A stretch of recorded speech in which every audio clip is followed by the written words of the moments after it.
안녕하십니까. 염초로 사도요한 신부입니다.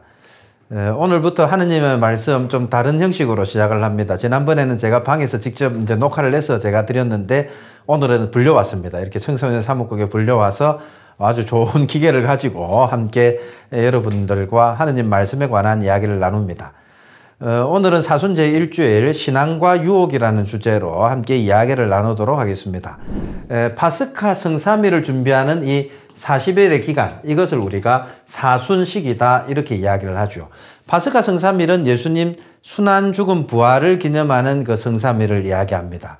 이제 이 시기 동안 모든 그리스도인들은 자기 신앙을 되돌아보고 또 삶을 돌아보죠. 그래서 판공성사도 보고 이렇게 40일을 준비를 합니다. 이제 이런 40일을 준비하는 시간, 사실 40이라고 하는 숫자, 우리 성경에서 매우 중요한 숫자입니다. 먼저 여러분들이 그림 보면 기억나시는 거 있나요? 노아의 방주죠. 노아가 방주로 들어가서 이제 하늘이 열려서 밤낮으로 비가 내리면서 땅을 막 씻어 내리는데 그 기간이 바로 40일입니다. 그 기간이 40일이고 이제 또 노아가 또 방주 안에서 또 기다리던 시간, 대홍수가 마치고 산봉우리 드러나기까지 기다렸던 시간이 또 40일이죠. 어쨌든 이 노아의 홍수와 40은 또 연결되는 숫자입니다. 40은 바로 기다림의 시간이다 이렇게 이해할 수 있겠습니다. 이 외에도 또 40이라는 숫자 여러분들이 어디서 확인할 수 있냐면 이 그림 보면서 뭐가 떠오르시나요? 이 그림 바로 모세가 떨기나무에서 하느님 만나는 장면이죠. 모세가 떨기나무에서 하느님 만나는 장면, 여러분들이 스테파노의 순교 이야기 사도행전을 읽어보시면 모세가 몇 살에 하느님 만났는지가 잘 나와 있습니다. 모세가 이집트 파라오 딸에 의해서 궁전에 들어갔던 나이 이런 것들 다 적어놨는데 어릴 때 이제 궁전에 들어가서 40년을 궁전에서 살고 또 40년이 지난 뒤에 모세가 미디안 광야에서 하느님을 만나고 그리고 40년이 지난 다음에 모세는 죽음을 맞죠. 이렇게 모세 관련해서도 40이라는 숫자가 중요하고 또 모세 덕분에 하느님과 이스라엘이 시나이 산에서 계약을 맺지 않습니까? 이때 모세가 산에 올라가서 있었던 기간도 40일입니다. 그 다음에 또 한 가지 이스라엘 민족이 광야에서 또 살았던 기간도 40년이죠. 어쨌든 이처럼 40이라는 숫자, 무언가가 무르익고 충만해지는 시기인과 동시에 정화되고 이제 하는 이런 시기가 40이라는 숫자와 밀접하게 연결되어 있습니다. 대개 이 40이라는 숫자, 이 40이 지나고 나면 대개 구원을 얻게 되는데 그러나 반드시 구원을 얻는 것은 아닙니다. 왜냐하면 40이라는 것과 또 뭐와 관련되어 있냐면 혹시 이 그림 보면서 뭘 이야기하는지 아시겠습니까? 이제 모세와 12정찰 때 이야기입니다. 이스라엘 민족은 이제 하느님께서 적과 꿀이 흐르는 땅으로 들어가라 했는데 어떻게 하냐면 그곳에 너무 큰 민족이 있었기 때문에 안 들어가려고 주저주저합니다. 그러다가 40일 동안 정찰을 시킵니다. 정찰대를 보내서 40일 동안 정찰을 시키는데 그들 중에 여호수아와 갈렙만 하느님 뜻에 따라 가자 했고 그 외의 사람들은 아이고 절대 안 됩니다. 이제 이렇게 거부하다가 결국 하느님의 처벌을 받습니다. 이때 주어진 처벌이 뭐냐면 이스라엘 민족 중에 20살 넘은 남자들 중에 갈렙과 여호수아 하느님 뜻을 믿었던 그 갈렙과 여호수아를 제외하고는 그 누구도 적과 꿀이 흐르는 땅으로 들어갈 수 없다 이렇게 심판이 주어지죠. 이제 이렇게 40이라는 시기가 지나고 나서 정화되는 경우도 있지만 심판되는 경우도 있습니다. 심판받는 경우도 있죠. 결국 사순 시기는 내가 심판으로 가느냐 구원으로 가느냐 어느 방향을 서 있느냐를 되돌아보는 시기라고 말할 수 있겠죠. 오늘 1독서와 2독서 우리가 읽게 되는데 그 내용이 바로 우리가 어느 방향으로 서 있어야 되느냐, 바로 믿음의 방향으로 서 있어야 된다, 이 점을 다루는 게 오늘 1독서와 2독서의 주제입니다. 그러면 함께 오늘 1독서를 읽고 선택받은 백성의 신앙 고백이란 주제로 계속 이야기를 진행하도록 하겠습니다. 모세가 백성에게 말하였다. 사제가 너희 손에서 광주리를 받아 그것을 주 너희 하느님의 제단 앞에 놓으면 너희는 주 너희 하느님 앞에서 이렇게 말해야 한다. 저희 조상은 떠돌아다니는 아람인이었습니다. 그는 몇 안 되는 사람들과 이집트로 내려가 이방인으로 살다가 거기에서 크고 강하고 수가 많은 민족이 되었습니다. 그러자 이집트인들이 저희를 학대하고 괴롭히며 저희에게 심한 노역을 시켰습니다. 그래서 저희가 저희 조상들의 하느님께 부르짖자 주님께서는 저희의 소리를 들으시고 저희의 고통과 불행 그리고 저희가 억압당한다는 것을 보셨습니다. 주님께서는 강한 손과 뻗은 팔로 큰 공포와 표징과 기적으로 저희를 이집트에서 이끌어내셨습니다. 그리고 저희를 이곳으로 데리고 오시어 저희에게 이 땅 곧 젖과 꿀이 흐르는 땅을 주셨습니다. 주님, 그래서 이제 저희가 주님께서 저희에게 주신 땅에서 거둔 수확의 만물을 가져왔습니다. 그런 다음에 너희는 그것을 주 너희 하느님 앞에 놓고 주 너희 하느님께 경배 드려야 한다. 자, 지금 일독서로 우리는 신명기 내용을 봉독했는데요. 거기에 제시된 주제는 바로 선택받은 백성의 신앙 고백이라는 주제입니다. 보시면 이제 과일 바구니도 있고 하죠. 매년 농부들, 이스라엘 농부들은 파스카가 지나고 50일 동안 이 주간절을 지냅니다. 주간절은 7 곱하기 7에서 49 더하기 1, 50일. 그러고 나서 이제 오순절을 맞죠. 어쨌든 이 동안 수확을 합니다. 수확을 하면서 그 만물을 하느님께 봉헌을 하는데요. 그동안 하느님이 주신 선물 감사드리는 그런 마음으로 봉헌을 하는데 그렇게 봉헌하면서 이제 전례기도문을 외워야 했습니다. 그게 바로 오늘 우리가 읽은 일독서 내용인데 이스라엘 민족은 자신들이 어떻게 아람인이었습니다. 이스라엘 민족은 아람인으로서 광야의 유목생활을 하다가 하느님 부르심 받고 젖과 꿀이 흐르는 땅으로 이제 오는 과정을 이렇게 묘사하고 있죠. 우리가 이 창세기에서 읽는 것처럼 아브라함, 이삭, 야곱 유목생활하던 아람인이었는데 떠돌던 사람들을 이집트로 불러내리십니다. 여러분들이 이집트로 어떻게 내려갔는지는 창세기에 잘 나오죠. 바로 요셉 덕분에 이집트로 이스라엘에 내려가게 됩니다. 그렇게 이제 내려가는 그 과정 이것을 고백을 한 다음에 이제 이스라엘 민족이 이집트에서 살다가 어떤 일이 벌어지냐면 요셉을 모르는 파라오가 등장하죠. 그렇게 이스라엘 민족을 이렇게 노역을 시키면서 고생을 시킵니다. 엄청나게 고생하는 그림들이 잘 나와 있죠. 이제 하느님께 이스라엘 민족이 부르짖습니다. 막 부르짖자 하느님께서는 그들을 찾아가서 그들을 아주 큰 권능으로 그들을 데리고 나오죠. 이 이야기가 여러분들이 모세오경에 잘 나오죠. 여기는 데려 나오는 장면, 홍해를 건너는 장면입니다. 이제 이 부분, 이것을 우리가 파스카 사건이라고 그러죠. 파스카 사건. 이제 이스라엘 민족은 파스카 사건을 통해서 젖과 꿀이 흐르는 땅으로 들어와서 거기에서 이제 수확물을 거둡니다. 아주 풍성한 수확물을 거두고 그 수확물을 먹으면서 이제 기억을 해야 됩니다. 뭘 기억해야 되냐면 하느님께서 자신들을 어떻게 끌고 왔는지를 기억해야 되죠.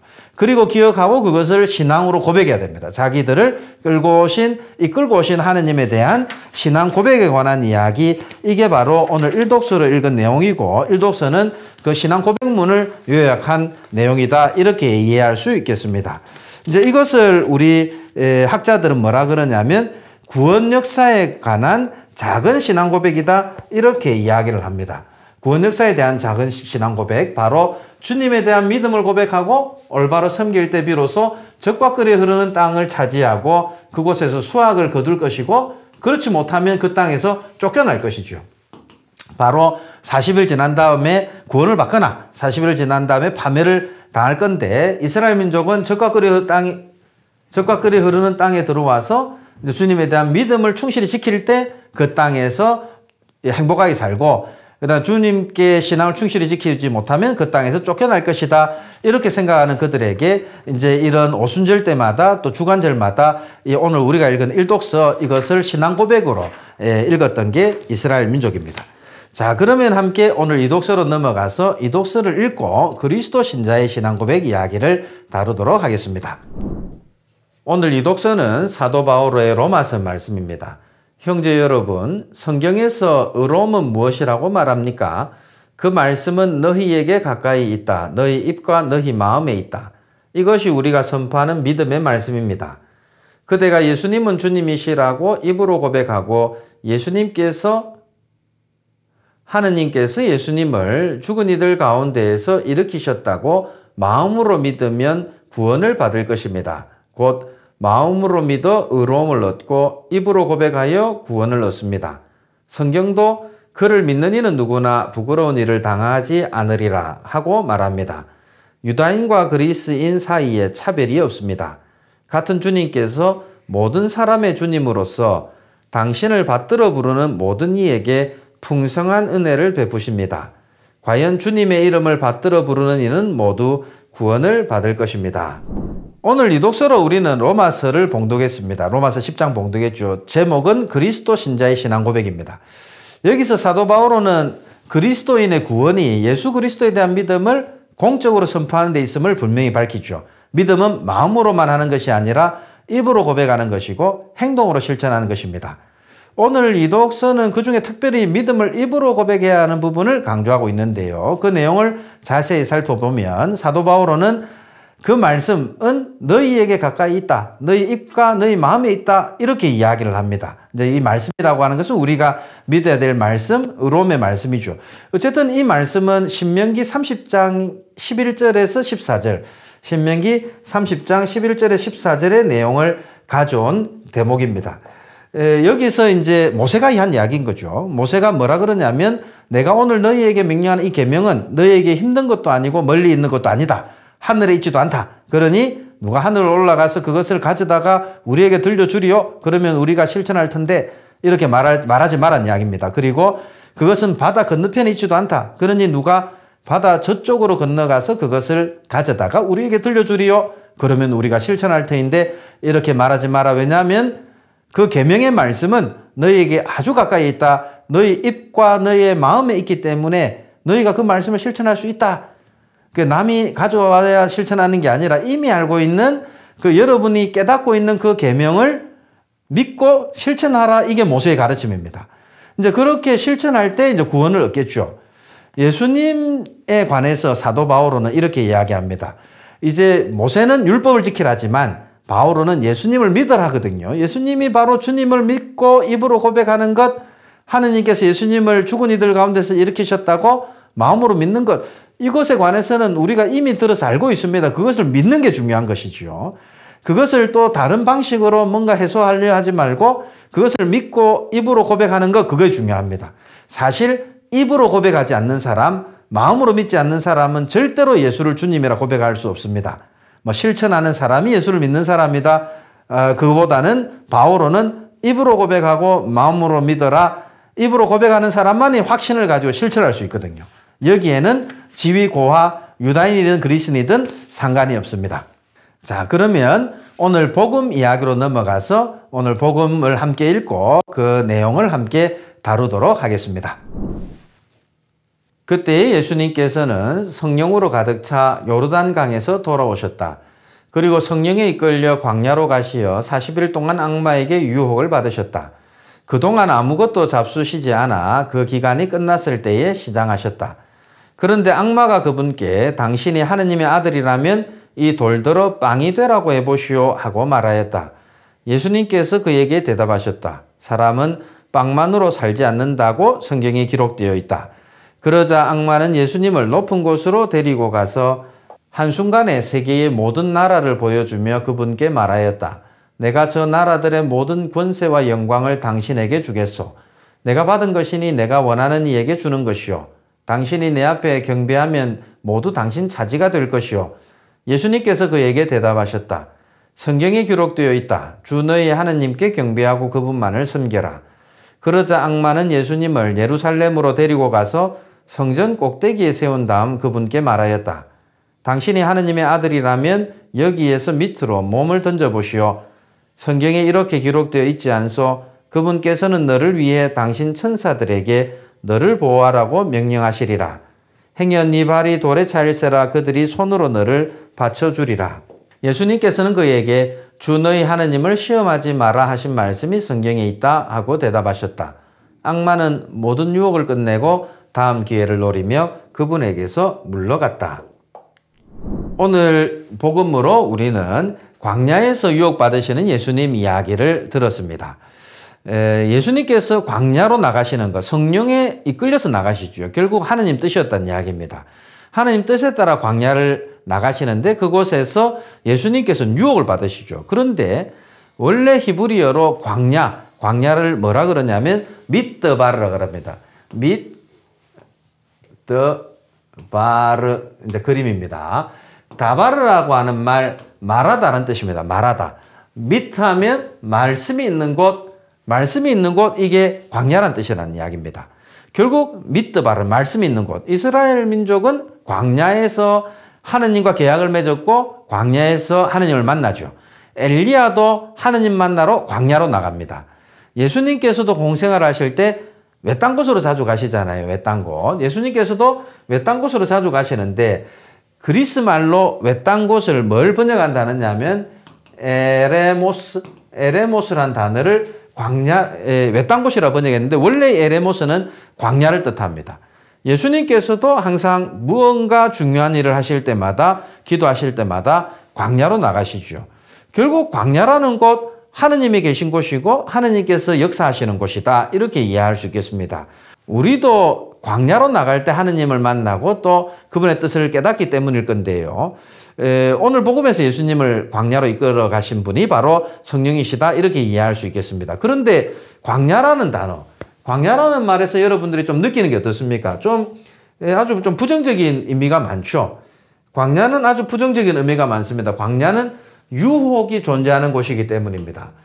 광야에서 하느님 말씀을 듣긴 하지만 광야는 언제나 배고픔과 목마름이 존재하는 것이죠. 그래서 배고픔과 목마름 때문에 하느님에게서 엄청 멀어지고자 하는 그런 유혹이 항상 존재하는 곳이 바로 이곳 광야입니다. 오늘 복음에서도 악마는 40일 동안 예수님을 유혹하죠. 오늘 복음에서 광야에서 40일 동안 유혹을 하는데 예수님께서 40일간의 단식 기간이 끝나니까 아주 배가 고픕니다. 여러분도 40일 굶어보면 배 많이 고플 겁니다. 그러니까 당신이 하느님 아들이라면 돌더러 빵이 되라고 한번 유혹을 합니다.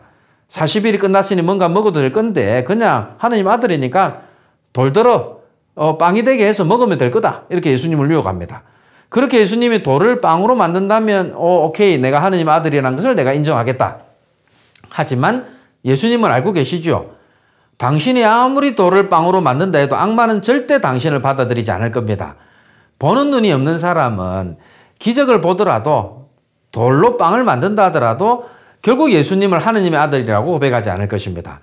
예수님을 알아보는 사람은 하느님의 약속을 믿고 그분께 모든 것을 맡기는 사람들이죠. 그런 사람은 빵이 아니라 말씀으로 살고 또 그 말씀에 따라 사는 사람들입니다. 예수님은 악마의 말을 거부하시죠. 사실 예수님은 당신이 하느님의 아들임을 악마한테 굳이 증명해야 될 이유도 없으신 분이시죠. 이어 악마는 예수님을 높은 곳으로 데려가서 모든 권세와 영광을 예수님께 주겠다고 말합니다. 그러면서 자신이 받은 것이니 자신이 원하는 이에게 주겠다 이렇게 말하죠. 자신한테 경배하면 모두 당신 차지가 될 것이다 이렇게 이야기를 합니다. 사실 황당한 주장이죠. 왜냐하면 모든 것은 악마 것이 아니라 하늘 것인데 막 쥐거라 생각하면서 자기를 경배하면 그걸 주겠다 이야기합니다. 이제 이런 악마의 제안에 하느님께서는 너의 하느님께 경배하고 그분만을 섬겨라 이렇게 이야기를 합니다. 마지막으로 악마는 예수님을 예루살렘 성전 꼭대기에 이렇게 세우죠. 성전 꼭대기에서 하느님 아들이라면 몸을 던져보라 이렇게 이야기를 합니다. 하느님이 보호해 줄 거라는 거죠. 하느님의 아들이면 당연히 보호해 줄 거다. 그러면 자기가 하느님의 아들임이 드러날 거다. 이렇게 예수님을 시험합니다. 예수님은 거부를 합니다. 주 하느님을 시험하지 마라 이렇게 이야기하죠. 이제 그러자 악마는 이제 모든 유혹을 마무리하고 다음 기회를 노리면서 예수님을 떠나갑니다. 그런데 악마의 마지막 제안은 매우 의미심장합니다. 몸을 던져보라. 그럼 하느님 구원해 줄 거다. 이렇게 제안을 하죠. 이제 악마의 마지막 제안, 왜냐하면 예수님은 결국 악마가 제시하는 그 방식이 아니라, 이제 그때는 예수님이 악마의 제안을 거부하시지만 하느님이 계획을 하시죠. 십자가라는 다른 계획을 가지고 계시죠. 하느님이 계획하신 방식에 따라서 십자가에서 당신 몸을 내던지십니다. 그리고 하느님은 예수님을 십자가에서 끌어내려가 살리신 것이 아니라 십자가에서 당신 아들을 희생제물로 죽게 만드시죠. 악마의 제안과 전혀 반대 다른 방향으로 예수님의 길이 나아갑니다. 그런 다음에야 비로소 하느님께서는 예수님을 부활시키시죠. 혹시 악마가 하느님의 이런 계획을 알았을까요? 전혀 알지 못했던 것 같습니다. 그랬을까요? 악마는 하느님의 계획이 이루어지는데 기여를 합니다. 이제 어디서 기여를 하냐면 혹시 여러분들 유다 이야기 기억나시나요? 악마는 이제 유다에게 들어가서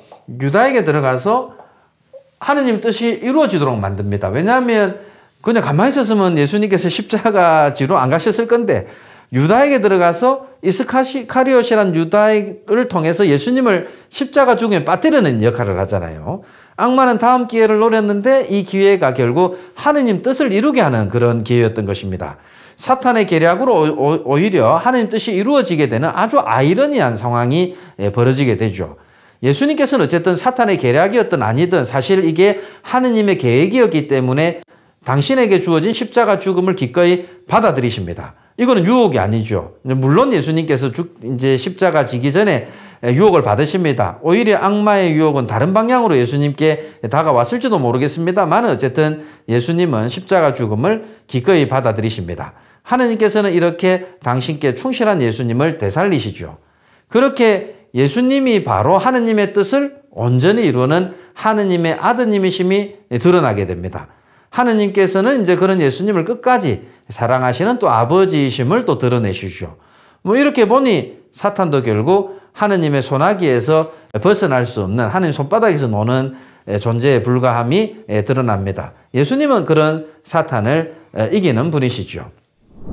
사순절을 시작하는 지금 나에게 하느님 말씀이 주어지는 광야, 과연 그 광야가 어디인지 한번 물어보았으면 좋겠습니다. 성령께서 여러분을 광야로 이끌고 들어가십니다. 하느님 계획 속에 있다는 것이죠. 그 광야, 하느님 말씀도 주어지지만 우리에게 또 유혹도 주어지는 그런 곳입니다.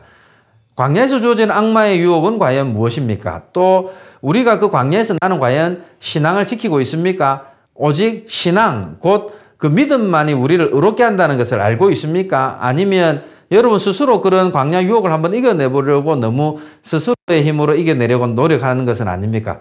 어떻게 보면 그 광야에서 우리가 이겨낼 수 있는 유일한 길은 신앙, 믿음밖에 없다는 것, 이 점을 잘 기억하면 좋겠습니다. 믿음을 우리가 고백하고 그런 믿음 안에서 각자의 광야 안에서 유혹들 잘 이겨내는 그런 사순시기가 되었으면 좋겠습니다. 자, 그러면 다음 주에 다시 뵙도록 하겠습니다. 감사합니다.